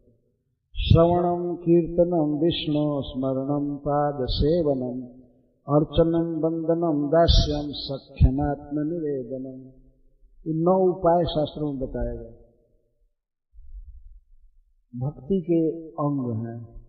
भगवान के विषय में सुनना और कीर्तन करना, स्मरण करना, वंदना करना, अर्चन करना, दास्य भाव में रहना, भगवान को अपना मित्र समझना, सेवा करना और भगवान को सर्वस्व अर्पित करना। ये 9 उपाय हैं। 9 उपायों से भगवान को जाना जा सकता है, उनको प्रकट किया जा सकता है और उनसे बहुत बड़ा प्रेम बढ़ाया जा सकता है। तो इसको करना चाहिए। उद्यमने च वृत्ति, उद्यम व्यापार के द्वारा जैसे लोग जीविका चला लेते हैं, यहाँ के वस्तु को वहां बेचना, वहां के वस्तु को यहाँ बेचना, या नृत्य गीत आदि है, नाचने वाले गाने वाले होते हैं, उस गाते हैं और उससे उनकी जीविका चलती है। देखा गया है कई कई प्रकार के काम हैं। तो जैसे व्यापार द्वारा जीविका चलती है और पृथ्वी से उपाय द्वारा अन्न उत्पन्न होता है, पानी उत्पन्न होता है, पानी को ऊपर उठाया जाता है, और गाय से जैसे अमृत प्राप्त किया जाता है उपाय द्वारा, और ईंधन से, काष्ठ से जैसे अग्नि को प्राप्त किया जाता है, इसी तरह भक्ति योग के द्वारा भगवान श्री कृष्ण को पाया जाता है। किसी भी व्यक्ति को चाहिए कि वो भक्ति करे, उपाय करे, और कुछ उपाय बड़े सरल हैं। आदमी जैसे तैसे भी उस उपाय का केवल अवलंबन करे तो वो भगवान मिल जाते हैं। जैसे मान लीजिए रेलगाड़ी है, ट्रेन है, कोई व्यक्ति बर्थ करा करके उस पर जाता है, टिकट लेकर के जाता है, लेकिन किसी तरह से मान लीजिए किसी बच्चे को या किसी कुत्ते को भी उस पर बैठा दीजिए तो उसको मालूम नहीं है कि गाड़ी कहाँ ले जा रही है, लेकिन वो भी पहुंच जाएगा क्योंकि गाड़ी ठीक दिशा में जा रही है। तो एक अज्ञ बालक भी माँ के गोद में जाता है तो भी उसी रफ्तार से जाता है, उसी स्पीड से पहुंचेगा जहां माँ जा रही है। इसी प्रकार यदि मान लीजिए माँ भक्ति कर रही है, जप कर रही है, और बच्चा जानता नहीं है कृष्ण को, परंतु उसके हाथ का दिया हुआ प्रसाद खाता है, उसके गोद में रहता है, उसे हरे कृष्ण बोलेगी, भगवान का नाम बोलेगी, भगवान की आरती करती है माँ, तो बच्चा वही खड़ा होकर देखता है, तो नहीं जानता है कृष्ण कौन है और ये क्या कर रही है, लेकिन फिर भी एक संस्कार बनता है। तुलसी जी की पूजा करने चले माँ, तो बच्चा खड़ा होकर देखता है, बाद में सीख लेता है। भक्ति योग इतना प्रबल है और व्यापक है कि कोई से बाकी नहीं रह सकता, और बहुत सरल है, बिल्कुल प्रैक्टिकल लाइफ है भक्ति। जो लोग नहीं करते हैं उनको लगता है कि ये बहुत भारी पहाड़ है, कैसे होगा, लेकिन जो करते हैं उनके जीवन का वो आनंद है। जो भगवान की आरती करते हैं, जप करते हैं, तो उसको किए बिना नहीं रह सकते, क्योंकि वो आनंद है। उस आनंद को प्राप्त किए बिना वो नहीं रह सकते। बहुत बड़ा सुख और बहुत बड़ा साधन है, उपाय है भगवान से मिलने का, मुक्ति प्राप्त करने का, दुख से मुक्त होने का। तो श्री ब्रह्मा जी इस श्लोक में यही कह रहे हैं, 5 उदाहरण दिए हैं। तो इस तरह से योगैर मनुष्य अधियंति ही त्वाम गुणेश बुद्धिया कवयो वदंती। कवि लोग, विद्वान लोग, भक्त लोग इस प्राकृतिक जगत में ही आपको इस तरह प्राप्त कर लेते हैं और आपका अपनी अपनी रुचि के अनुसार वर्णन भी करते हैं। वदंती केवल अधियंती ही नहीं, अधियंती का अर्थ होता है प्राप्त कर लेते हैं, आपको प्राप्त कर लेते हैं, और वदंती च, और आपके विषय में बोलते भी हैं। भगवान के विषय में विविध गुण गाते हैं, पद गाते हैं, कथा कहते हैं। वदंती च। हे प्रभु, आज आपने हमें दर्शन दिया। लोग बहुत बहुत काल से आपकी प्रतीक्षा कर रहे थे कि कब भगवान से भेंट होगी।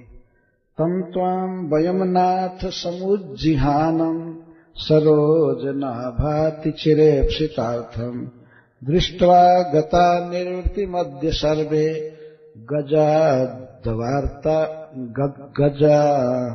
दवार्ता इव गांगमंभ। हे प्रभु, हम लोग जल रहे थे, बहुत दुखी थे, लेकिन आपको उगते हुए हमने देखा। जैसे सूरज उगता है, चंद्रमा उगता है, वैसे आप उगे, यही प्रकट हो गए। हे सरोजनाभ, आपके नाभि से कमल उत्पन्न हुआ और उसी कमल से हम सब लोगों का जन्म हुआ है। हे नाथ, आप हमारे प्रभु भी हैं और हमारे पिता भी हैं। सरोज नाभ है, मतलब पद्म नाभ है, भगवान को कहते हैं। भगवान के नाभि से कमल हुआ और कमल से ही सारा लोक जन्म लिया, ब्रह्मा जी जन्म लिए, तो भगवान पिता हैं। कृपा उत्पन्न करने के लिए देवता लोग, ब्रह्मा जी आदि कह रहे हैं कि अब तो हमारे पिता हैं सरोज नाभ, पद्म नाभ, और उसी से हमारा जन्म हुआ। तो आप हम लोगों पर कृपा कीजिए, और आप ही हमारे प्रभु हैं। नाथ, नाथ सरोज नाभ, दो संबोधन है। हे नाथ, हे सरोज नाभ। सरोज कमल को कहते हैं। तो आपके नाभि से लोकात्मक कमल उत्पन्न हुआ और हम सब उससे उत्पन्न हुए हैं, तो आप हमारे पिता हैं, हमारे प्रभु हैं।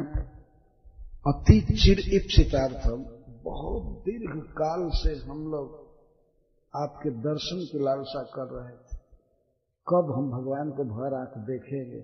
अति चिर इप्सित अर्थम, अति चिर का अर्थ बहुत काल से, करोड़ों करोड़ों वर्ष से हम प्रतीक्षा कर रहे थे। इप्सित अर्थ, जहां आप हमारे इप्सित अर्थ हैं, आपका ये सुंदर रूप देखने की लालसा हम लोगों को थी। तो आपको देख करके आज हम सभी लोग निर्वृत्तिम गता, परमानंद में मग्न हो गए। कैसे? जैसे गजा दवारता इव गांग मंभ, जैसे किसी जंगल में